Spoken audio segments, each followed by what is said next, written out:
سلام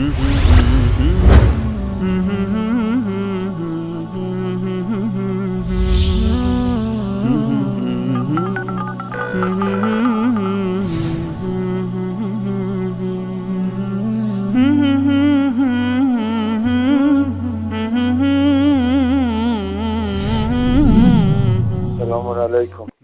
من غریب هستم از افغانستان، از کشور ایران. شما را زحمت میدم.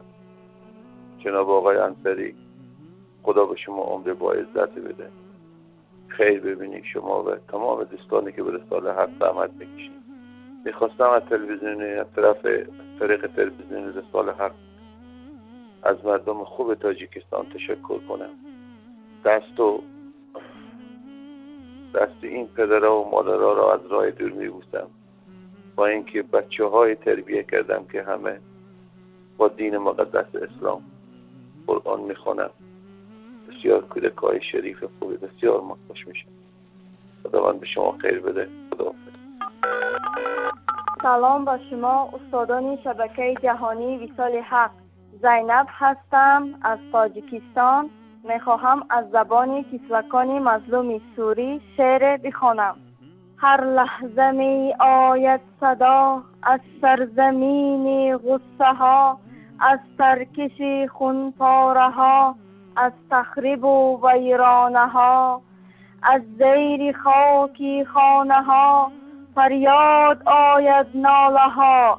فریاد آهی مظلومان، فریاد آهی تفلکان، افتاده از آشیانه ها، از تیر بأس و لادها.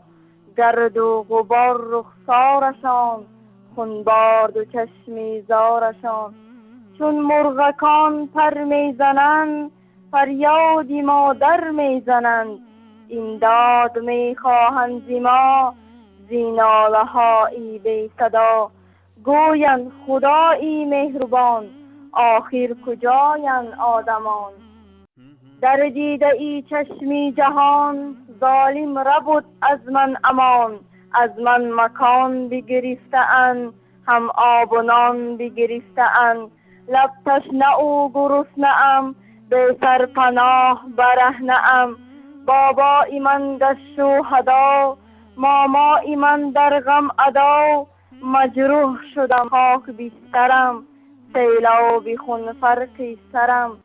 دانی که در روزی جزا، از من بپرسن از شما. ای آدمان، ای رهبران، ای مدعیان جهان. سازمان ملل متحد خاموش گشتی ناپدید. در بستری نازی زمان، در سفره عیش و امان. سرخوش و خندان خفتید، چشمی جهان فرستید. تا کی کذابی میکنید، مقلابی میکنید. غافل نباشد از خدا، شب یا سحر آید جزا. تا زیانه ای خشم خدا، گیرد گریبان شما. خدا حافظ.